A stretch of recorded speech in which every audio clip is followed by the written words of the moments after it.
The way I see the market, there will be a lot of challenges which is coming through with the obvious changes in the environment, new technologies, new products with a different kind of approach towards the business. So CFOs are the custodians of the shareholders' money, and every question will be asked with them. So they have to be on the top of the things to understand those changes and give the early sort of a warning to the stakeholders. For example,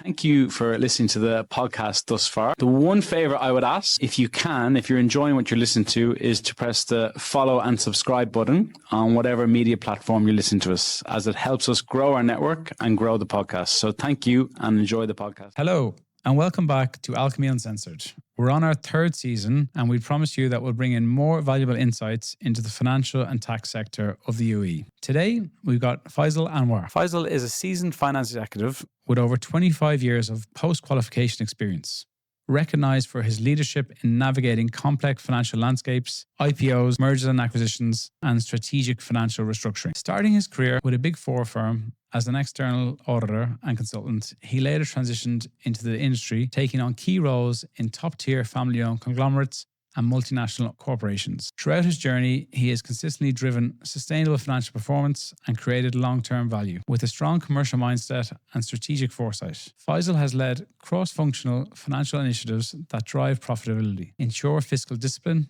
and support enterprise-wide growth agendas. Faisal has spent a significant part of his career in the Gulf region, forging impactful partnerships with leading business groups, financial institutions, and banks. His collaborative leadership style promotes a culture of empowerment, mentorship, continuous learning, and recognition, fostering high-performance finance teams aligned with organizational goals. So, Faisal, we got there. good morning. Thank you so much for having me on this podcast. And considering the subject, I will definitely going to share my experiences throughout my journey. I'm not going to lie, I've been looking forward to this one. I've been trying to hunt Faisal down probably for the last definitely 6 to 12 months. And I really think this episode has so much. I was saying we might need a series to do it, but there's so much we're going to go through: the IPO space, merger and acquisition, mentorship, then going through your journey. But look, I've given you a very high level bird's eye view of you as a person, but I can't do that justice. So if you want to just introduce yourself, a bit about yourself, and we'll get started. So I started my career with the Big Four firm with PricewaterhouseCoopers in Pakistan, and where did I qualify from there.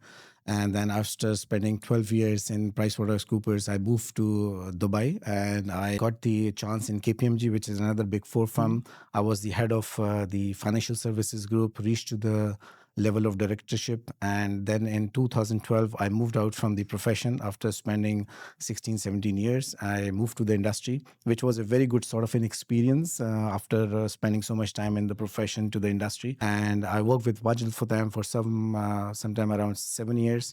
And then I was actually become the group CFO for one of the groups in Saudi, but it was only 1 year. And then I got this opportunity in Al Ansari exchange.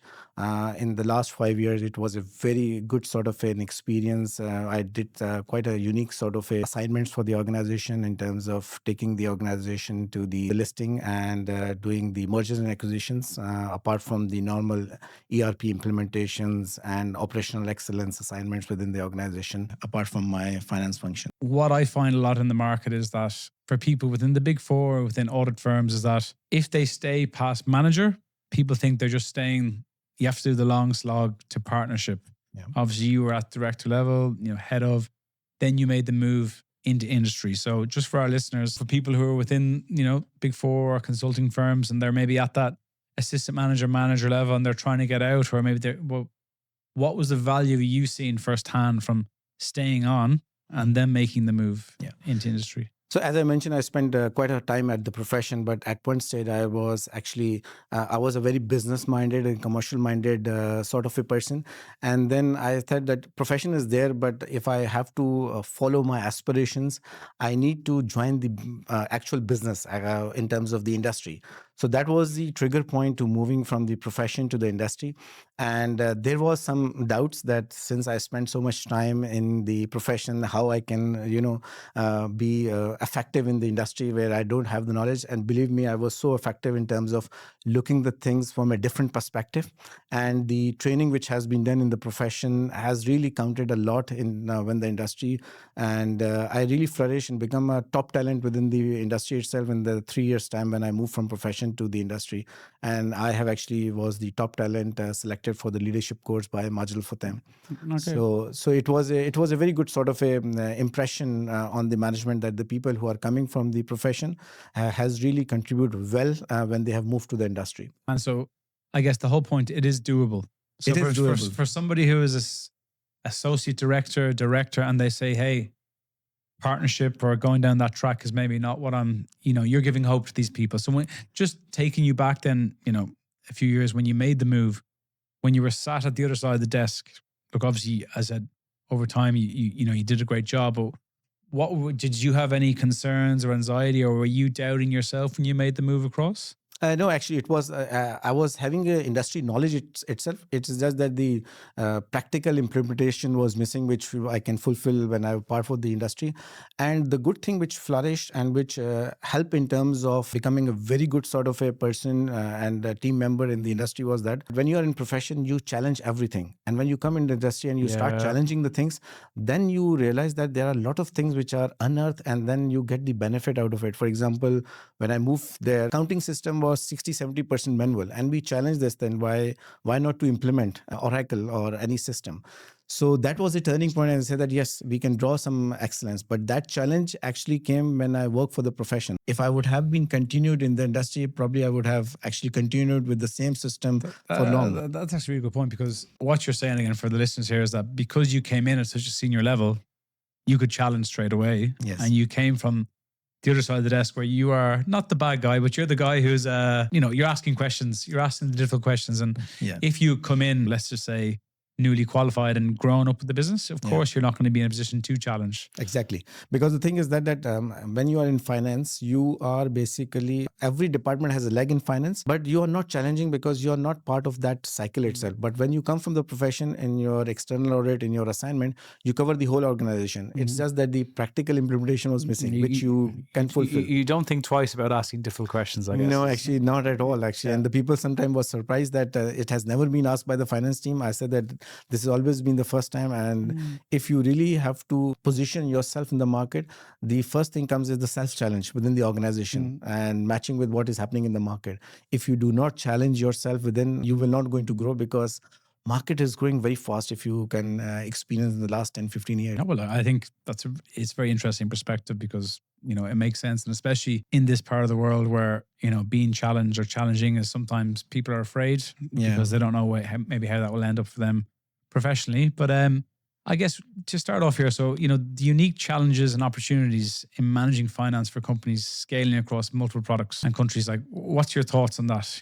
I'll mention about the challenges in terms of operating the finance team in a multi-country setup. Actually, is that every country has their own regulatory requirements to start with when you are doing the business there. And in order to embrace that sort of regulations, you need to basically see that how they're going to end up with the overall goals of the organization. So regulatory challenges are basically puts the resource intensive sort of a thing and a cost to it when you are managing the multi-finance team. Then comes the different systems operated by different entities within working in different geographies. And you need to somehow basically manage to bring them to the one system so that you can draw maximum saving out of it. And it becomes very norm in terms of reporting will be quick. If the systems are different, that has a bearing on the reporting itself. So that's the second challenge. The third challenge is that the finance team who are working in different geographies has a different style. For example, if you go in any country, they have got a very different style of operating within the organization.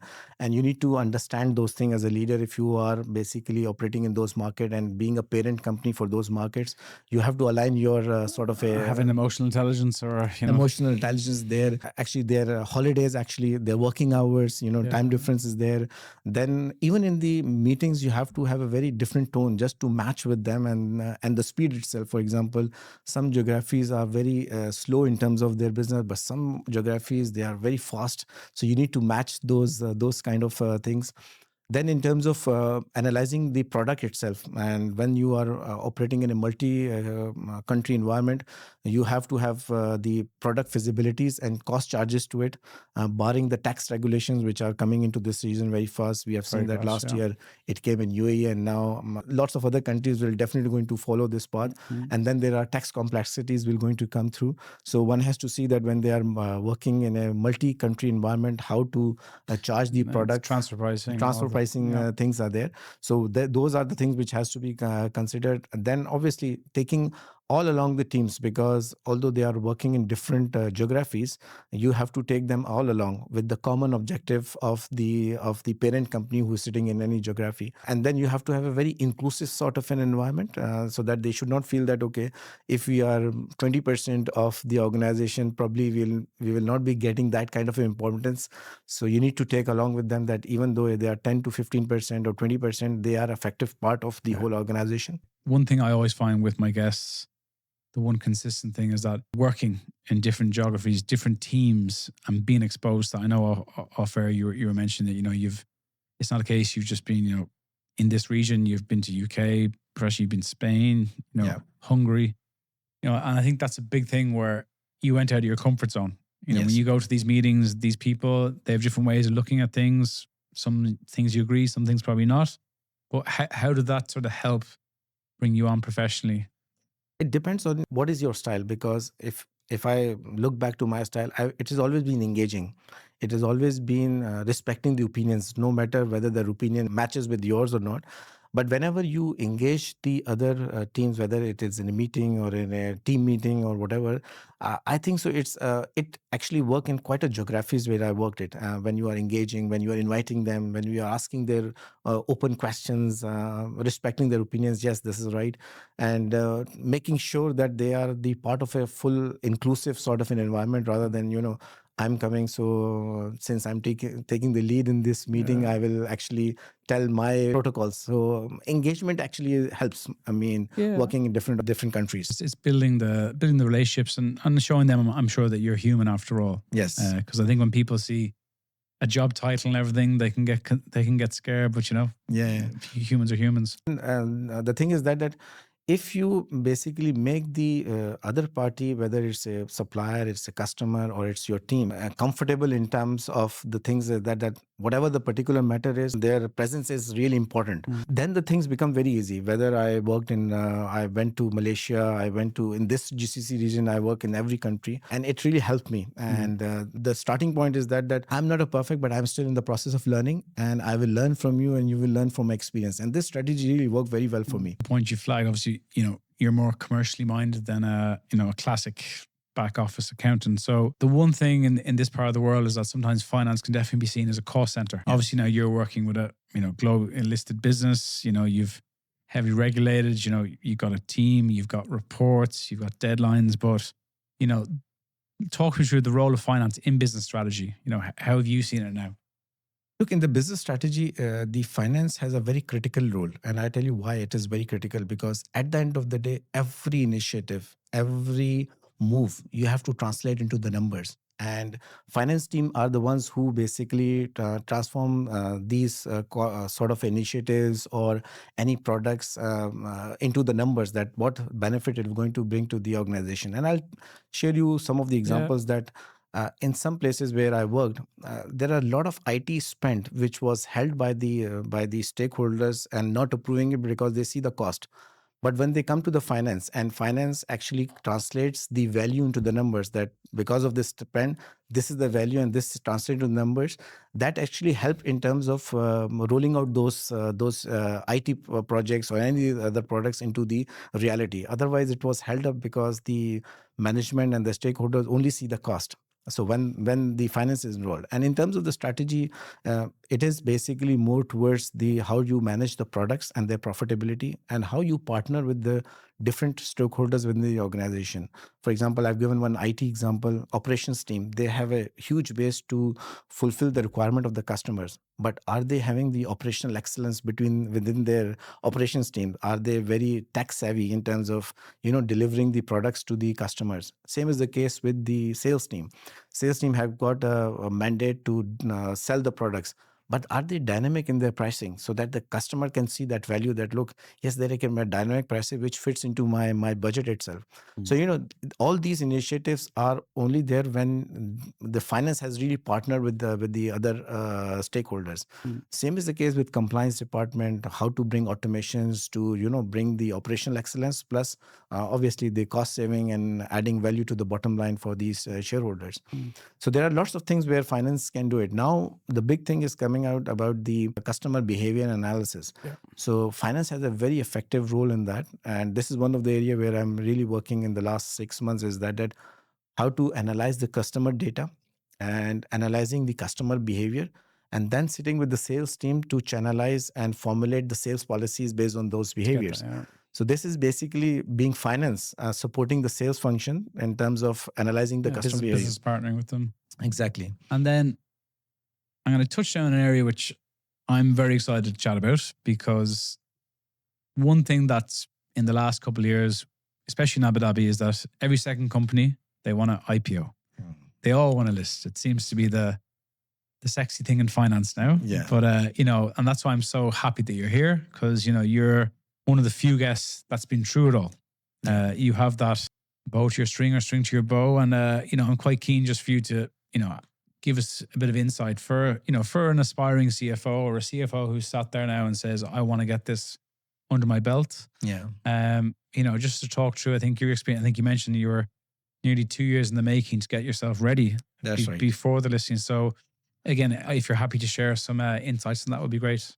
No, surely I'll share this, because the IPO experience, which is actually, I can say that it's a very unique sort of an experience for a finance professional, that I got this experience, and it is an experience where a family office has moved from a family office to the listed company, as compared to any corporate which is not listed and then it become listed. It's a very different But experience. I imagine as well, to jump in, a family organization going to a listing, I can imagine is, with greatest respect, a lot more complex than a multinational. So It is. I'm sure you've seen it all. It is actually, because it is the business before the listing is within the family members, and it is some sort of an emotional sort of a decision as well, that yes, if it is going to the public, then obviously there is an independent board coming out into the decision making process, and there is a sharing within the shareholding as well, that the new and public will become part of the shareholding. So before the IPO, there is a lot of actually homework to be done on the family offices to make sure that yes,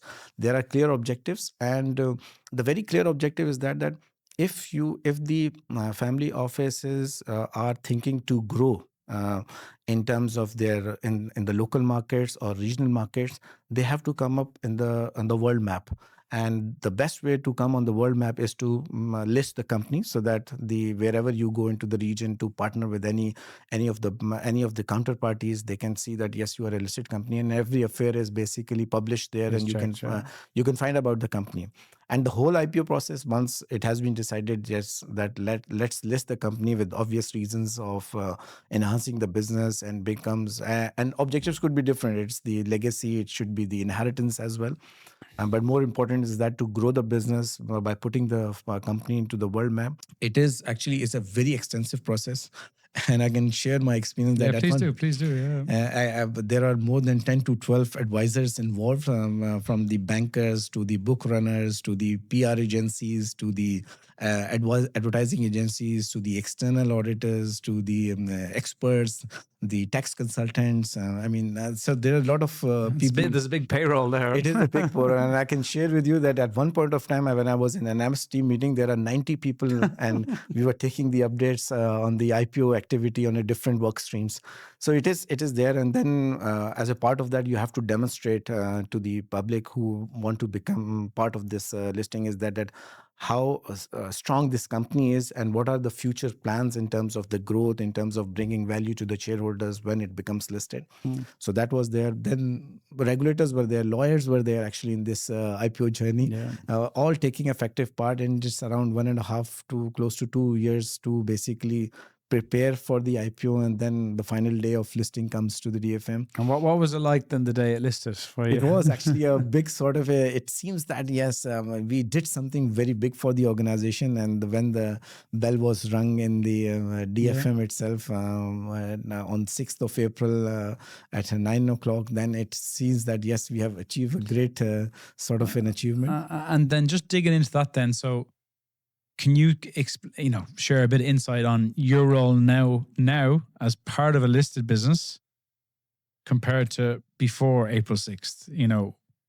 Obviously the regulators, I imagine the pressures with that, but how have you felt, your role has changed or your, expectations? No, actually, during the IPO, it was a very extensive. So we have to spare time. Actually, 60% of my time was for the IPO activity. And I was assuming that yes, once the entity become listed, it will a little bit slow down.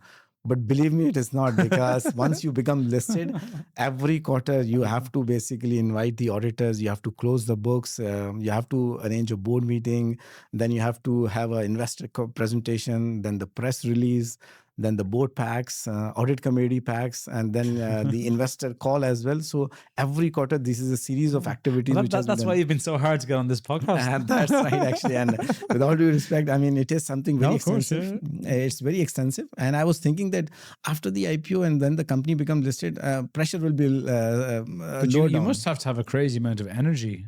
Yeah, exactly. I mean, it requires a depth of the experience as well in terms of managing a listed company, because there are a lot of regulators and you have to make sure the information which is going out on a quarterly basis is accurate and it is according to the expectations. And then the analysts have their own sort of queries and questions as well. So you need to address them to their satisfaction, and also showing that what is the future coming out, So all these type of activities are I think I was saying you must just be question after question after question. Exactly, You're getting it from all different angles. Yeah.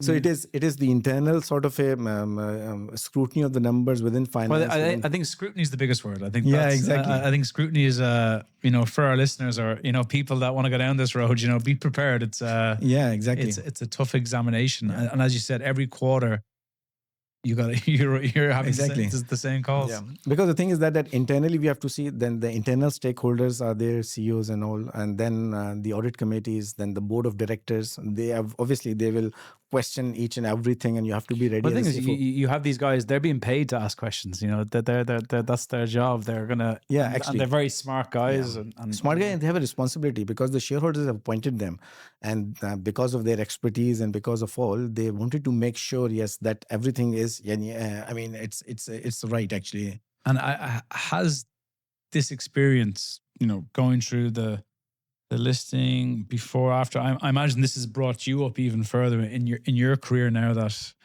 you can probably answer questions to anyone at this stage. It is actually, because when the investors comes on, obviously on the numbers, it's a CFO who has to defend or give the explanation and clarifications, and similarly showing what is the strategic sort of a direction of the company itself. So a lot of actually pressure on the CFOs. Yes, obviously these meetings are held with the senior management as well within their domain as well, but yes, CFO has a very critical sort of a role in terms of defining. Well, I think that brings us on to the next topic is change management, which I imagine is something you've had to probably the biggest change management thing you've had to do is transform the mindset, I guess, exactly, of the business, stakeholders, family. How was that? No, it is right, because along with the handling the listed company, I would say 30-40% is also the learning as well within the organization, and making them and educating them that, look, these are the protocols of the listed company and we have to basically either disclose these numbers or whatever the case is. So there is a part of a education as well for the internal stakeholders, because they were used to the family office. Now it's a listed company. So the whole direction has been changed. But I imagine that taking off your CFO hat, you have to influence. Yeah. You have to have emotional intelligence. You can't go in all guns blazing. So I imagine for you as a finance professional, but you need to have that skill set, which, you either have, you don't have, but I imagine it's improved so much, I guess, over the last few years. It has improved actually, because after the listing, and I'll give you the one example, is that before the listing, if the organization are running to a speed of 30 to 40 kilometers, after the listing, it is around 100, 200 kilometers per hour, because every quarter you have to have these sort of a 8 to 9 You don't get a activities. break. I think, but for me personally, this year has gone so fast already. We're in July, Yeah. when we're doing this recording. But yeah, just like you're a quarterly business. It's a quarterly business where It is you're a quarterly business, yeah. It is a quarterly business. Every quarter you have to close the books, and most important thing is that your team should be very effective, and they have to run with the speed of the organization, and how to churn around the things for a listed company. And again, I'm looking this from a recruitment hat, but I imagine then for you, it's so important that you keep your team, keep them Yes. happy, keep them motivated, because if you're a quarterly business, you are a proper quarterly business because you're reporting to the public. Yeah, If you lose someone, or if someone resigns, or something happens with them, yeah. if they're in a critical position, you can't wait 3 months exactly. to get a new person in. Yeah, So that's, and again, I never really thought about that because because the team's the way they are. So No, motivating the team all along the process, because it's every 3 quarters that pressure comes in, and it's a very human side of a thing that people say that for how long this will going to continue. I say that this is comes with the listed company. You have to be motivated because you are having experience of a listed company. Your learning experience is really broad. you're doing great. You've no gray hairs. You're keeping your hair. You're getting through it fine. Yeah. And then the other point as well, which I want to go into as well, because when we talk about mergers and acquisitions, in general in this region, we associate this with the people in the consulting firms, the M&A teams, But obviously, for you being on the other side now, because again, in this region, there is a lot happening. But just keen to if you don't mind sharing some insights around the M&A space. Yeah. Look, M&A space, and I would say this is one of the important area for a CFO, because in this way, if you do the M&A transaction, you help the organization to grow. So apart from managing the finance functions in terms of monthly reportings and all, this is one of the areas which every CFO should look, because the ultimate objective is to grow the organization. And M&A is one of the verticals where you can grow the organization. And in terms of when you're growing this thing, the lead has to be taken by the finance and the CFOs. Although consultants and the advisors will be there in terms of financial due diligence, lawyers will be there to do the legal due diligence, tax advisors will be there to do the tax due diligence. But the main coordinator, and from the start, when you identify the opportunity and you start negotiating the price, then the Modeling. to the letter of intent, to the sale and purchase agreement, and then the completion and taking over the business, and even then after taking over the business, Which is very tough, I imagine, especially for some businesses where it is jobs, of course, on the line and stuff like that. So No, actually, and then the CFO actually, in my role in the merger and acquisition, is to coordinate with these people, including the seller. Obviously, seller has to sell it, and we as a buyer or a seller has to basically take it. So everything has to be perfect in terms from the legal perspective as well, and from the protocol perspective as well. And the thing is not finished till you get the business. For example, nothing's post finished. integration comes in, 100-day plans, 180-day plans, synchronizing the obvious savings, reporting to the board at each stage of the M&A if it is a significant deal. But they're buying the thing is, like, you can get as many of these fancy reports from these people, but if the person changed their mind, they change their mind. Or these things happen. So and some of these reports are very voluminous, but in terms of communicating it to the board and to the senior management, it requires things that, yes, it has to be summarized and to the point, and then get the approvals, the desired approvals on that. So it's a very extensive sort of a process, but at the same time, it is the area where CFOs, if they basically take the lead in this M&A, they help in terms of growing the organizations. But again, and the point keeps coming back to here, again, having this conversation with you, is that I'm sure you, by your own admission, you're probably not the very, very best technical person anymore. You're not going to be able to list it. Maybe you can, but for you in your position now, it is about partnering. It's being able to go into this room, speak to this person, speak to that person. Right. You know, it's not all about doing your month-end reports. You've a team now to do all that stuff. Yes. So for people who are listening, again, aspiring finance guys, is that this is the skill set you actually need. Yeah, exactly. You know, you need to have your, you know, when you get to your level, it's obviously just, it's expected that you understand all that stuff in finance. This FC, FD, FP, you get that. Yeah. But for you to get to the next level, which, you know, you've done a great job obviously getting to, is that it's dealing with all these different people. Yeah, exactly. Who look at things very differently. Yeah. Some people are there to be your friend. Yeah. Some people are there to scrutinize you. That's right. You know, and as you say, you know, obviously I'm sat here in front of you, and I would say all the people we have here, you're calm. Everyone's calm. I think that, you know, you've obviously matured where maybe as a younger man, maybe got more emotional about things. I don't know that, but now obviously you're very, it probably takes you a lot to get you. No, actually, I always believe, and wherever I have been in the organization, there's a common goal that the organization has to grow. In order to compete and stay into the market with new trends. And nowadays it is a digital side of things which is coming very fast, and it is disrupting all the businesses. So you have to be very fast paced in terms of the adoption. You'll be left behind otherwise. Otherwise you'll left behind. And one thing which is also coming, and I don't know whether the CFOs are realizing these things, the digital assets coming into the businesses itself in terms of settlements and all, which in the next 2 years will be a big thing in the business when it comes to as a big bang.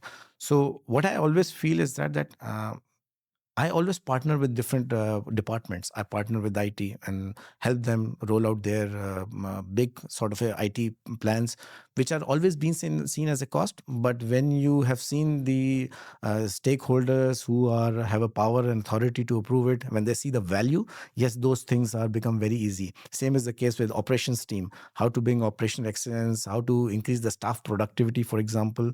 So if finance can partner with them, they can go jointly, and they can actually the point is you're making is that for finance guys, take notice of these other people around you, because if you can actually understand what they do, you know, your job as finance is to explain the numbers to non-finance people. Yes, that's right. And once you're embedded in the business, that's, again, these are the things which I think people don't see. And, you know, that's obviously what's got you ahead, is that, and you can go over to the IT guys, and then I imagine you're seen as a hero in their eyes because you're obviously telling their story, which maybe they're not getting a chance to to showcase. Exactly. So exploring how to overcome resistance to change and ensure smooth transitions. So, you know. For example, if you talk about the resistance to change in terms of, for example, we have moved from family office to a listed company, or when you are implementing an ERP system, or you're rolling out any financial policies which will change the system. Obviously, it is quite natural that the people who are used to doing these and performing these tasks for so many years, there is a comfort zone which they really don't want to come out. But there is a strategy is that after getting the approval for any, for example, ERP system or a financial policy, which the authorized people have authorized it to roll it out, my starting point is to basically engage the team. If you engage the team so they feel that, we are inclusive part of this whole initiative which is coming out, and explaining them what are the obvious benefits to the organization and to themselves as well. Because I feel every professional, the learning continues with different experiences. You cannot be a same person doing the same task for so many years without any change. So if it brings a change to their style, obviously it will add value to their profile. So engaging them, taking the feedbacks, taking their opinions into the whole ERP.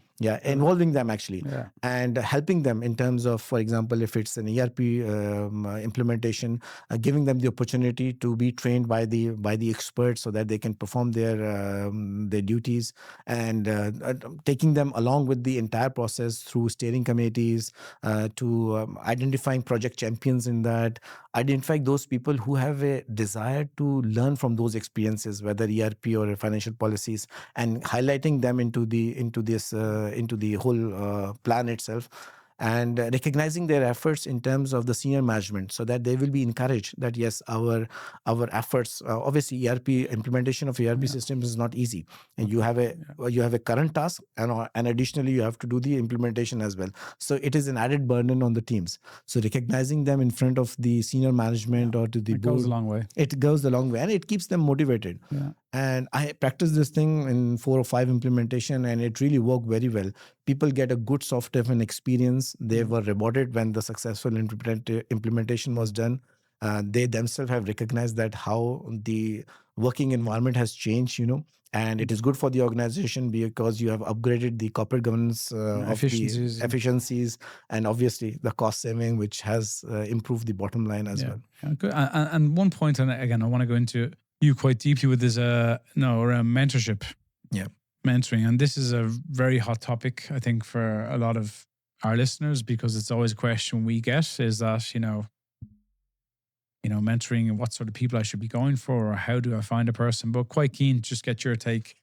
Look, whenever I start mentoring a person, I see the spark inside, that how the person has a spark, what is his vision, his or her vision, because it matters. You cannot inject something which is not desired. Yeah. And I help those people who does not have a spark, but they have got something inside which they are unable to figure it out. So asking open questions where they really wanted to see what is a starting point for any mentorship, and taking them and showing them the positive sides, giving them the examples that how the people have really climbed the ladder in their careers, including I'm inspired by myself as well, the way I carried my career, and giving them the practical examples. But the starting point is that what is the spark inside in terms of achieving the career growth, and what are their directions.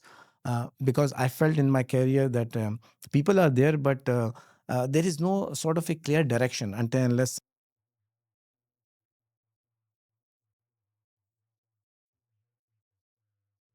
And you have to be very straightforward, because if you are not guiding the people and you are keeping something as a mentor, keeping aside and not giving them the clear picture, it will be very difficult for them to achieve that. grow. Yeah. And for you personally, when you were coming up through the ranks, did you have many mentors or anyone that helped you along the way? Yes, I've got mentors, 2 or 3 mentors who have really helped me throughout my career, and they were very tough for me, and which really helped me, because if you are not showing a clear picture to the person, how this person will going to decide that whether I can go this direction or not, which my mentors really helped me, and they were very tough on me. The point I always make is that, it's what you need to hear, not what you want to hear. And that's probably the biggest thing. And just touching on the mentors, were they all finance backgrounds, or was there people from different backgrounds? Or a majority of them from the finance background, but I have actually mentored some people who are from the IT or the marketing side as well, in terms of defining that how to approach the career and reach to the highest ladder in the career. But majority of them finance, and I help quite a number of CFOs to reach to these positions, and they are working in different parts of the world. When you're speaking to the CFOs or aspiring CFOs that you're mentoring at the moment, what's the common growth area or area which you're finding that a lot of them have the common pain points? The pain points is coming out that the digital space is moving very fast, and it is actually disrupting the quite a number of businesses. The CFOs has to keep the pace, what is coming out, and analyzing the risk and possible sort of translating those risks into the numbers. So speed is so fast, and the team capability is not such. For example, I'll tell you, when I was working in this customer data analytics, and first of all the data itself, and so these kind of challenges are there with the finance people who basically wants to do something for the organization, but obviously it is a pain point. And the way the speed of the digitization is happening in the market, with new trends coming out, for example, artificial intelligence is coming out, robotic process automation is coming out, virtual reality is there, data science is altogether a very different kind of field, where you analyze the data and draw meaningful results and conclusions for the management to consider. It's something which is CFOs are really. You don't get a minute to yourself. Yeah, yeah, exactly. And whenever something comes up, obvious way is to, where is finance actually, who can actually translate these things? And there is something which is a bit of a difficult area, I believe. So I'm also having this sort of a challenge, how to keep the pace. I'm sure a lot of CFOs, they are also having the same kind of a thing. I just want to chat to you about, building, and leading effective finance teams, across multiple countries, cultures. And, this is something you've been exposed to. I think, as you said at the start of the conversation, how have you went about that? What sort of insights can you share? Leading the teams with different businesses and different countries require a different side of a style. And because the teams who are sitting in different countries, they don't have a physical sort of a interaction, which obviously all knows that human interaction is much more than, the virtual sort of a thing. But when you have these teams, you need to identify the champions in those teams to start with, who are basically can lead those teams within those geographies. And those are the people to whom you need to extend the full empowerment and support. It should not be the case that if the teams are sitting in different 4 or 5 countries, the whole power is actually with this. So you have to release those powers so that they can function properly and with flexibility. Obviously, there is an oversight to it, which actually I did. I mentioned that you are the full finance and you are the full operating unit responsible for your P&L. Yes, the big decisions are dependent on us, but you have to manage this thing, and we give the empower to them. Finding the champions in the team. Yes. And so this is a good learning point for, again, people who are part of, especially in this part of the world, in different Gulf countries, trying to work out quickly. Yeah. Who is the key person here? Who's going to motivate the team when you leave the room? Because I imagine when you go to your site visits, everybody's shaking your hand, smiling at you, telling you everything's great. Yeah. But when you leave the room, it's who's that person who's going to keep the consistency? Yeah. And the other thing is that absolutely. So those are the champions within those countries who will lead the finance teams and who are motivated. And in this sort of an environment, you have got different types of people. For example, you've got young Gen Z people are there, some experienced people are there. So taking them along with them and then defining the mentors within those teams itself, so that in my career, I've always believed that if you are mentoring a person, whatever is in his or her mind, that will be removed when you are discussing with them. But if the opportunity of discussion is not with them, so there are lots of other questions which are coming into their mind where they don't have the answers. So this champion in the team is the mentor to all those people who are within those countries, so that the team is really motivated. And at the same time, making them sure that they are a full inclusive part of the overall environment and the company itself. It is not that if they are not significant enough, they have been left out from the whole finance sort of environment. They are effective part and their contribution is really valuable. And encouraging them to do different things, challenging them. For example, if there is a system implementation is required or a different way of reporting is required. So encouraging them to do it. No, it's look, we've a lot of stuff. We've covered an awful lot here. Yeah. We're going to close off now just with a few nice questions. But, for our listeners here, you've got, what you're saying to me is empathy, inclusion, bringing people together, identifying champions, being able to ask difficult questions. I think that's a really big one, which I think is lacking probably in this region, that, when you come into these senior positions, don't be afraid to ask the difficult questions. Yes. And you've worked in a family group, so, you were probably doing that from the start. So I guess just to close, what's one piece of advice, you give to our listeners, who are aspiring CFOs?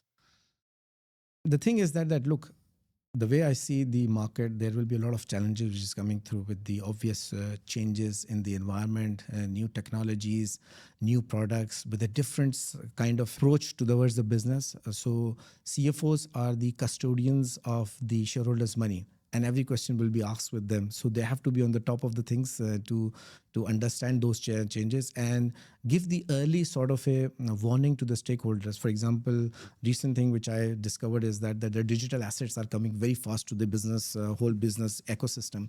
So this is one of the area where the CFOs can highlight and say that, look, we have to do something about this change which is coming into the business environment. So my recommendation is that the CFOs should be on top of the things, what is happening in the market. market.